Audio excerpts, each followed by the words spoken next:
नंदादित्य, पर्णादित्य, गंगेश्वर, सूर्य प्राची, त्रिलोचन लिंग, देविका, उमापतीश्वर, भूधर वराह तथा मूल स्थानगत सूर्य की महिमा। वाल्मीकि जी की पूर्व कथा।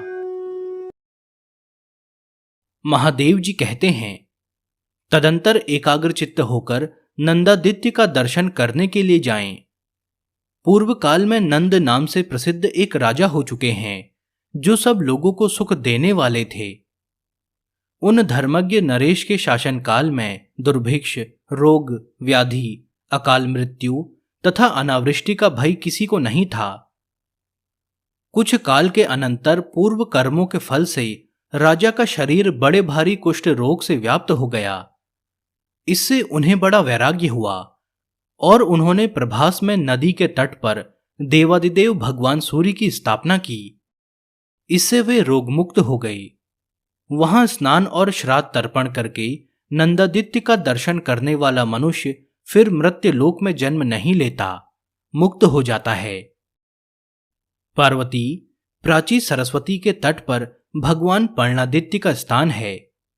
प्राचीन काल के त्रेतायुग की बात है। पर्णाद नाम के एक ब्राह्मण ने प्रभास क्षेत्र में आकर बड़ी कठोर तपस्या की। उन्होंने अत्यंत भक्तिभाव से भगवान सूर्य का आराधन तथा वेदोक्त स्तुतियों द्वारा स्तवन किया। तदंतर दीर्घकाल के पश्चात प्रसन्न होकर भगवान सूर्य ने कहा, सुव्रत, मैं इस तपस्या से बहुत प्रसन्न हूं। तुम कोई मनोवांछित वर मांगो। ब्राह्मण ने कहा, भगवान, आप प्रसन्न हो गए। यही मेरे लिए सबसे बड़ा वर और अभीष्ट मनोरथ है। देवेश्वर, आपका दर्शन तो स्वप्न में भी दुर्लभ है। तथापि यदि मुझे वर देना ही है तो मैं प्रार्थना करता हूं कि आप सदा इस स्थान पर निवास करें। एवमस्तु कहकर भगवान सूर्य अंतर्ध्यान हो गए। पर्णाद के द्वारा स्थापित होने के कारण वे पर्णादित्य कहलाए। पर्णाद जीवन भर उनकी आराधना में लगे रहे। अंत में उन्हें सूर्यलोक की प्राप्ति हुई। जो भाद्रपद मास की षष्ठी को वहां स्नान और पर्णादित्य का दर्शन करता है, वह कभी कोई कष्ट नहीं पाता। गंगापथ नामक स्थान में महान स्तोत्र वाली गंगा जी और गंगेश्वर शिव हैं।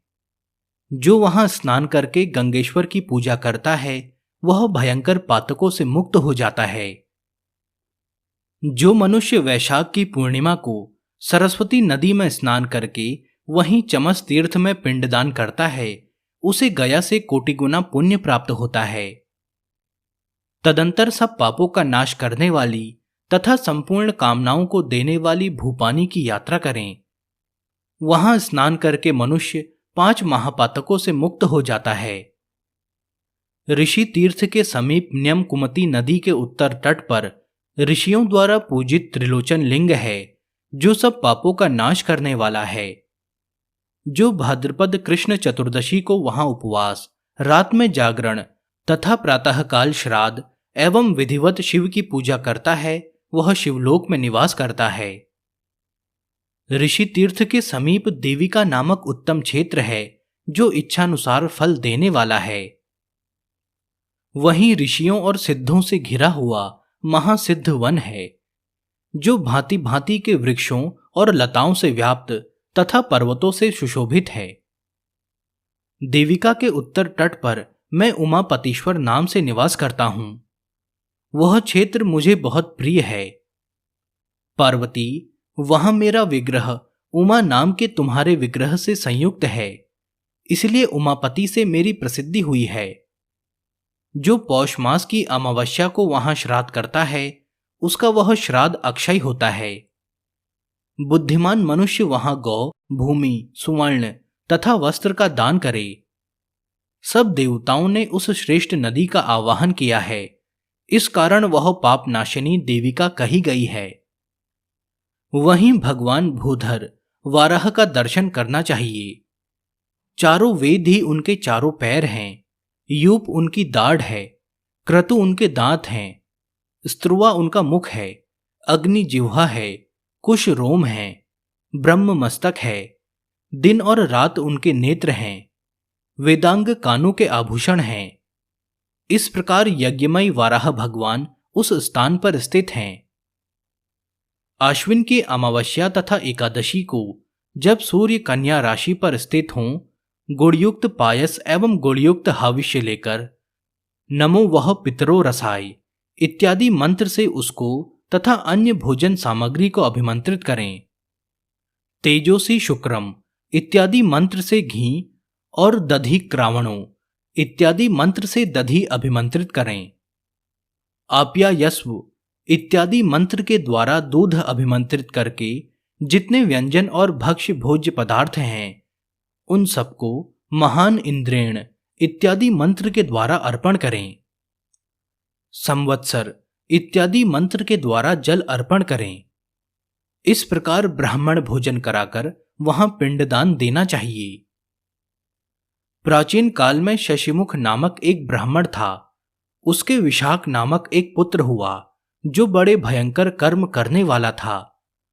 उसने एकमात्र माता पिता की सेवा को छोड़कर और कोई सत्कर्म कभी नहीं किया था। तदंतर दीर्घकाल के पश्चात उसके माता पिता बहुत वृद्ध हो गए और मृत्यु के निकट पहुंचे। वे रोग आदि से अत्यंत व्याकुल थे। विशाख प्रतिदिन जंगल में जाता और अपनी शक्ति का प्रयोग करके दूसरों का धन लूट लाता। उसी धन से वह अपने माता पिता और पत्नी का पोषण करता था।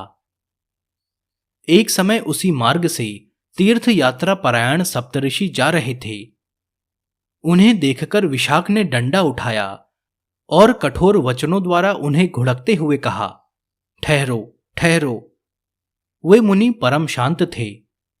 ढेला, पत्थर और सुवर्ण को समान समझते थे।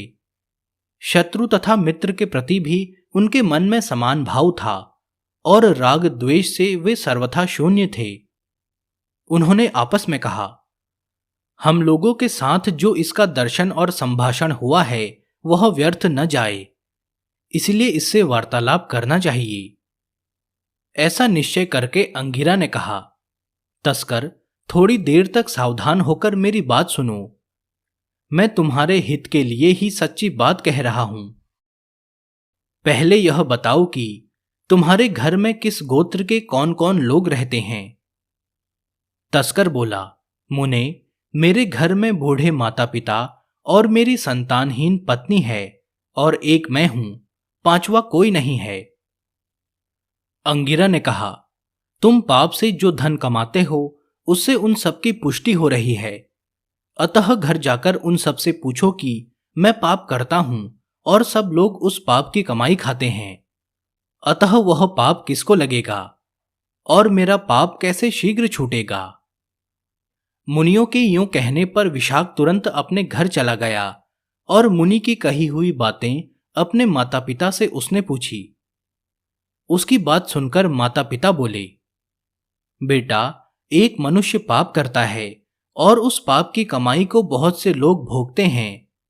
भोगने वाले तो छूट जाते हैं और कर्ता उस पाप दोष से लिप्त होता है।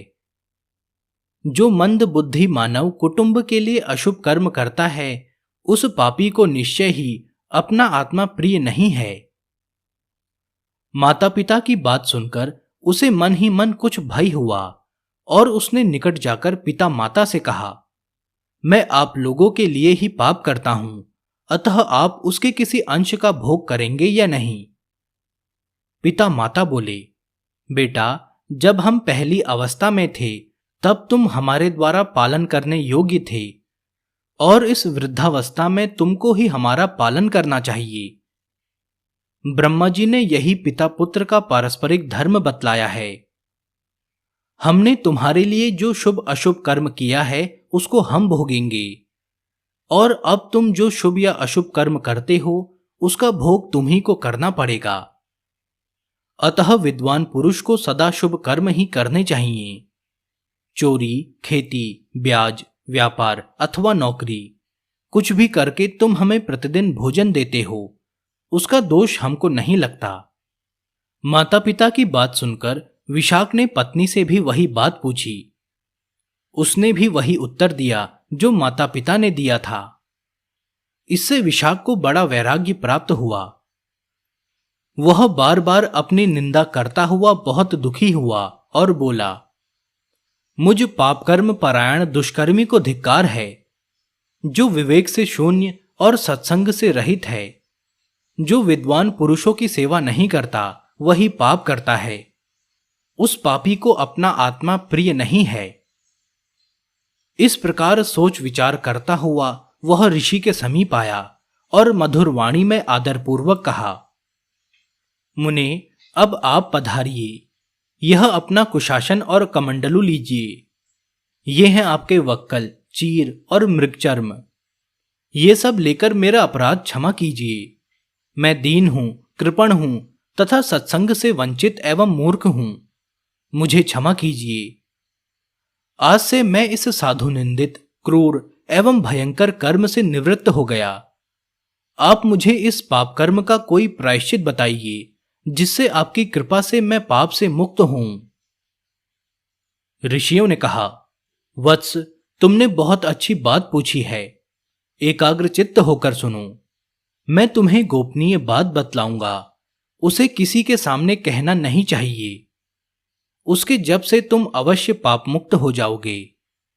यह 4 अक्षर वाला मंत्र तुम उच्च स्वर से जपते रहो। यह मनुष्यों के सब पापों को हरने वाला तथा स्वर्ग और मोक्ष देने वाला है। उनके यूं कहने पर विशाख प्रतिदिन उस मंत्र का जप करने लगा और वे मुनि वहां से चले गए। विशाख गुरुभक्त था। देविका के उत्तम तट पर उस मंत्र का जप करते हुए उसे समाधि लग गई। उसकी भूख प्यास नष्ट हो गई और शरीर शुद्ध हो गया। मंत्र, तीर्थ, द्विज, देवता, दैवज्ञ, दवा और गुरु, इनमें जैसी जिसकी भावना होती है उसको वैसी सिद्धि प्राप्त होती है। यह जीवात्मा स्वभाव से ही निर्मल परमात्मा का स्वरूप है। उपाधि के संग से विकार को प्राप्त होता है। जैसे स्फटिक मणि स्वरूपतः स्वच्छ है, किंतु उपाधिवश उसमें भी भिन्न भिन्न रंगों की प्रतीति होती है। जिस प्रकार भ्रमरी स्वयं तो वंध्या होती है, परंतु कहीं से छोटा सा जीव जंतु लाकर उसे अपने स्थान पर ले आती है और ध्यानमग्न होकर अपने शिशु से उसका चिंतन करती है, जिसके कारण उसी का ध्यान करके बढ़ने वाला वह जीव भी वैसा ही हो जाता है। यद्यपि वह जीव दूसरी योनि में उत्पन्न हुआ रहता है, तथापि भ्रमरी के चिंतन से भ्रमर रूप हो जाता है। यही सत्पुरुषों के दृष्टांत हैं। जो गुरु से उपदेश पाकर उसमें संदेह करता है वह सिद्धि को नहीं पाता, जैसे भाग्यहीन पुरुष को निधि नहीं मिलती। इस प्रकार मंत्र जप में संलग्न हो अमरत्व को प्राप्त हुए विशाख मुनि के सहस्त्रों वर्ष बीत गए। कुछ काल के पश्चात वे बाम्बी की मिट्टी से घिर गए। उन्हें इस बात का कुछ भी पता नहीं था। तदंतर दीर्घकाल के पश्चात वे सप्तऋषि फिर से उधर आ निकले और उस स्थान को देखकर एक दूसरे से कहने लगे, यही वह भयानक आकार वाला तस्कर विशाख हमें मिला था, जिसने यहां आते ही हमारा सब कुछ लूट लिया था। इस प्रकार वार्तालाप करते हुए महर्षियों ने बाम्बी के भीतर से आती हुई मंत्र उच्चारण की उत्तम ध्वनि सुनी। तब कौतूहलवश उन्होंने खंती से उस पर्वताकार वल्मीक को खोदा। उसके भीतर उसी चतुर अक्षर मंत्र का जप करता हुआ विशाख उन्हें दिखाई दिया। उसे समाधि में स्थित जान योग सम्मत औषधियों को लेकर उन्होंने उसके सुप्त शरीर में मर्दन किया। तब वह सहज होकर बोला, महर्षियों, अपना अपना धन ले लीजिए। मुझ पापी ने अज्ञानवश इसे छीन लिया था। अब आप यह सब लेकर तीर्थ यात्रा को जाइए। मैंने आपको मुक्त कर दिया। मेरे माता पिता और पत्नी से जाकर कह दीजिए कि विशाख सब प्रकार की आसक्तियों से रहित हो गया। अब वह पहले की तरह आप लोगों से मिलना नहीं चाहता। सप्तऋषि बोले, मुने, तुम्हें यहां रहते हुए बहुत वर्ष बीत गए। तुम्हारे माता पिता, पत्नी तथा अन्य जो कुटुंबी लोग थे उन सबकी मृत्यु हो चुकी है। हम लोग दीर्घकाल के पश्चात इस स्थान पर आए हैं। अब तुम इस मंत्र जप के प्रभाव से सिद्ध हो गए हो। तुम एकाग्रता पूर्वक मंत्र का चिंतन करते हुए वाल्मीकि में स्थित रहे हो, अतः इस भूतल पर वाल्मीकि नाम से प्रसिद्ध होगे। तुम्हारी जिह्वा के अग्रभाग पर सरस्वती देवी स्वच्छंद निवास करेंगी और तुम रामायण काव्य का निर्माण करके मोक्ष प्राप्त करोगे। विशाख बोला, विप्रवरों, आप प्रसन्न होकर गुरु दक्षिणा स्वीकार करें, जिससे मैं उरण होकर महान तप में संलग्न हूं। ऋषि बोले, ब्रह्मन, तुम सिद्ध हो गए, यही हमारे लिए गुरु दक्षिणा है। तुम पुनः कोई मनोवांछित वर मांगो। वाल्मीकि जी बोले, यदि आप लोग मेरे ऊपर प्रसन्न हैं और मुझे वर देना चाहते हैं तो बताइए, यहां देविका नदी के सुरम्य तट पर कौन से देवता स्थित हैं जो समस्त कामनाओं और फलों के देने वाले हैं? ऋषि बोले, ब्रह्मन, यह सामने जो अनेक शाखाओं के साथ फैला हुआ वृक्ष है, इसकी ओर देखो। इसके मूल स्थान में ब्रह्मा जी के अंश से उत्पन्न भगवान सूर्य स्थित हैं। कल्प के प्रारंभ काल से ही उनकी यहां स्थिति है। वे ही इस क्षेत्र के देवता हैं, उनकी आराधना करो। यहां 2 कोस तक का स्थान सूर्य क्षेत्र कहा गया है। यहां रहने वालों को निश्चय ही स्वर्गलोक की प्राप्ति होती है। उनकी बात सुनकर वाल्मीकि ने भगवान सूर्य की आराधना की। इससे संतुष्ट होकर भगवान सूर्य ने कहा, वर मांगो। वाल्मीकि बोले, देवेश्वर, आज से आप सदा यहां निवास करें। भगवान सूर्य ने कहा, विप्रवर, मूल स्थान में निवास करने वाला मैं आज तुम पर संतुष्ट हुआ हूं, अतः यह क्षेत्र अब मूल स्थान के नाम से ही विख्यात होगा। जो लोग उत्तरायण में यहां भक्तिपूर्वक स्नान करेंगे वे स्वर्गलोक में जाएंगे। विप्रवर, तिल मिश्रित जल से यहां तर्पण करने पर पितरों को गया श्राद्ध के समान संतोष प्राप्त होगा। जो मानव भक्तिपूर्वक साग, फूल, फल, खली अथवा गुड़ से यहां श्राद्ध करेंगे वे परम मोक्ष को प्राप्त होंगे। कीट, पतंग, पशु, पक्षी तथा मृग भी प्यास से पीड़ित हो यहां के जल का स्पर्श करने मात्र से परम गति को प्राप्त होंगे। श्रावण मास की पूर्णिमा को तुम्हारे स्नेहवश मैं यहां विशेष रूप से निवास करूंगा। उस दिन जो यहां के जल से पितरों का तर्पण करेगा उसकी 18 प्रकार की कोढ़ तत्काल नष्ट हो जाएगी।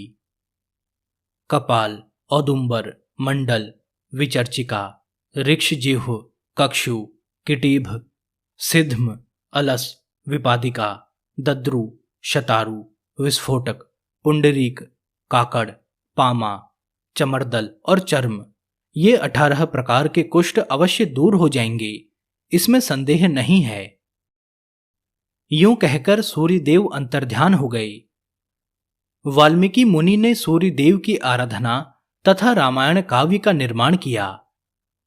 अतः उस तीर्थ में सब यज्ञों का फल देने वाले सूर्यदेव का अवश्य दर्शन तथा इस सर्व पातक नाशिनी कथा का श्रवण करना चाहिए।